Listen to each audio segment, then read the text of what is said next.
2021년 9월 20일 하나님께서 우리에게 주시는 말씀은 출애굽기 18장 1절에서 12절의 말씀입니다.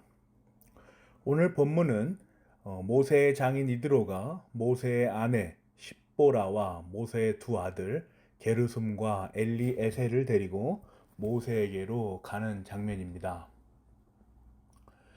오늘 기록된 이 만남이 현대를 살아가는 우리에게 하나님께서 어떠한 교훈을 주시고자 하시는지를 한번 나누어 보도록 하겠습니다.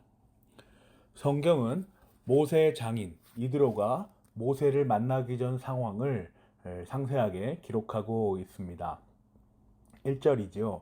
미디안의 제사장이며 모세의 장인 이드로는 하나님이 모세와 그의 백성 이스라엘에게 하신 일, 곧 주님께서 어떻게 이스라엘을 이집트에서 인도하여 내셨는가 하는 것을 들었다.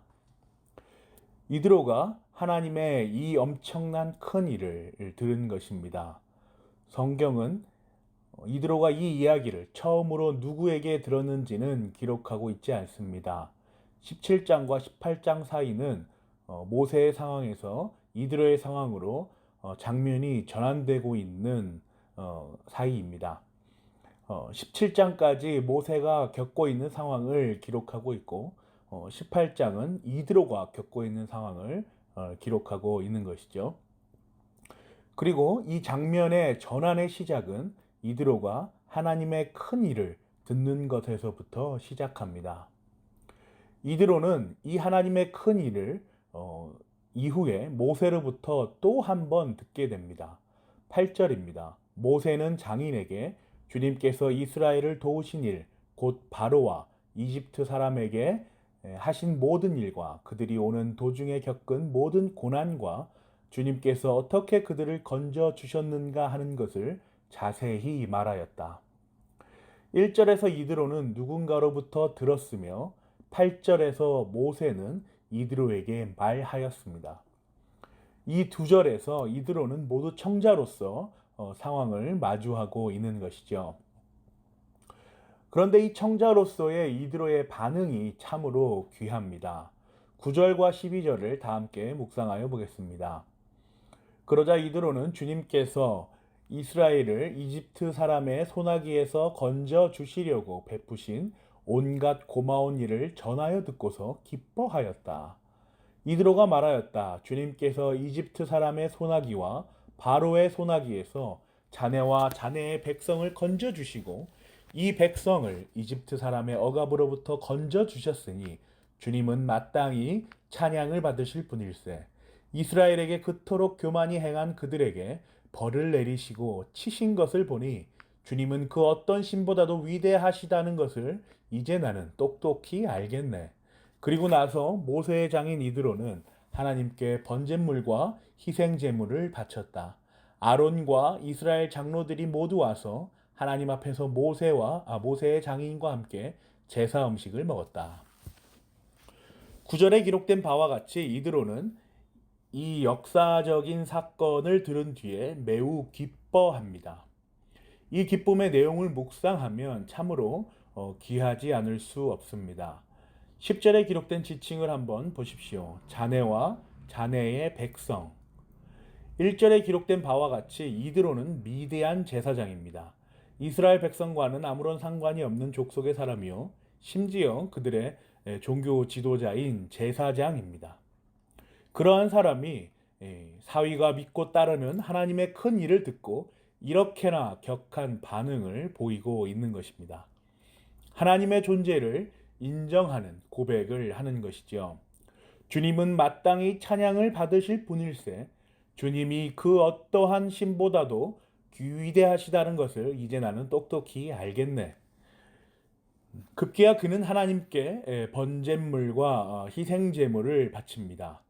그리고 이스라엘의 종교 지도자 곧 아론과 장로들과 함께 하나님 앞에서 제사 음식을 먹는 일까지 하는 것입니다.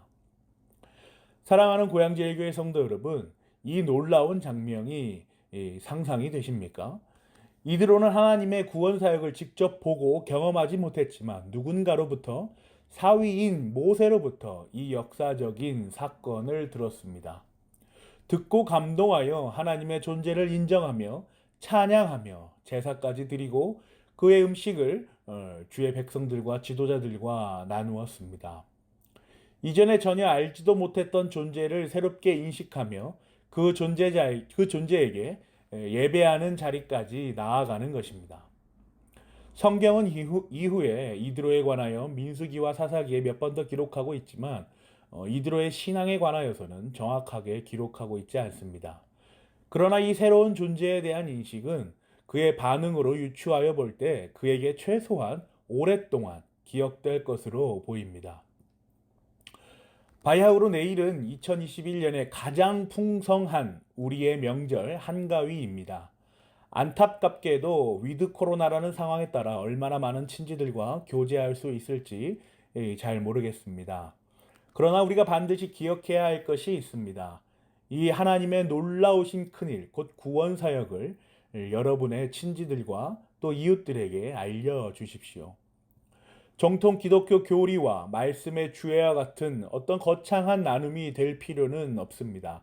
그저 그동안의 삶 가운데에 하나님께서 어떻게 이끄셨으며 나의 삶에 얼마나 유효한 존재이신지를 담백하게 소개하여 주십시오. 오늘 말씀에서 모세가 이드로에게 소개하여 준 것처럼 말이죠. 오해하고 있는 것이 있다면 긍휼히 여겨달라는 변명과 함께 미안해 하십시오. 이것이 바로 기독교 변증입니다. 또한 하나의 보편적 교회를 지향하며 성도의 삶을 살아가는 친지와 이웃들에게는 각자 삶의 내용들을 풀어내시기를 바랍니다.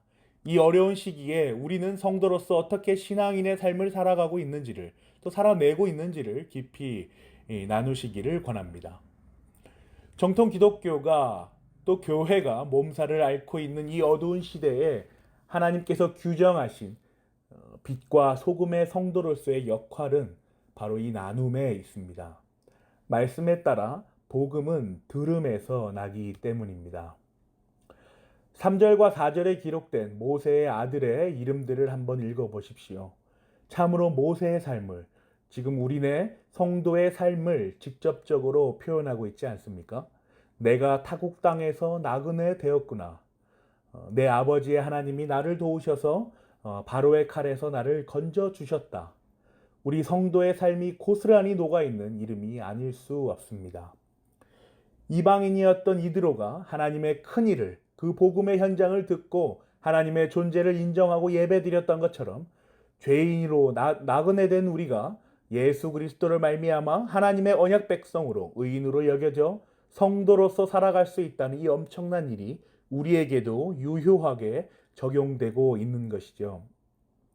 이 무거운 명절이 우리 고향제일교회 성도 모두에게 귀한 하나님의 사역을 고백하며 또 전하여 주는 복되고 풍성한 시간이 되기를 간절히 기도합니다. 아멘.